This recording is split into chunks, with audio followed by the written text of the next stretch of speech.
Dong anti kedut 7 keturunan keluaran Siti Murni, Khadijah. Pakai macam ni je. Ambil, lipat dekat bahagian muka. Siap dah. Cantik kan?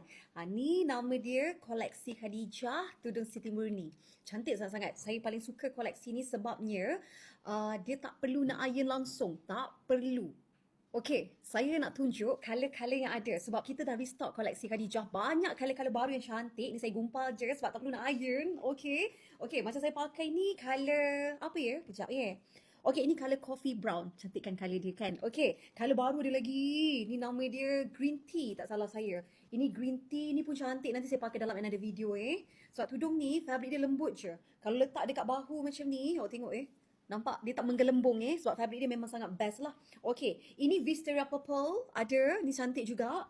Ni fabric mak-mak ni sebab tudung ni tak perlu nak lilit, tak perlu nak complicated, tak ada lah. Sangat senang nak pakai dia. Okey, ini pula color hitam. Hitam memang color fabric. Ni semua saya gumpal je sebab tudung ni tak perlu nak iron. Kalau awak gantung je, kalau berduduk sikit pun dia senang lah urus. Oh, ni cantik color ni. Ni boleh masuk dengan banyak color baju. Soalnya banyak color tau, pastel-pastel saya buat ni.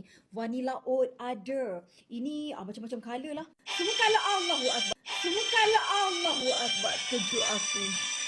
Sorry, staff saya call tadi. Saya tak masuk butik hari ni. Saya pergi kat rumah je ni. Okay. So, ni color-color kita sambung Ni color orange. Orange ni memang lembut, cantik. Ini color biru dia. Biru cantik. Ini color sand nude. Nanti saya pakai dalam another video Ni semua tak perlu nak iron.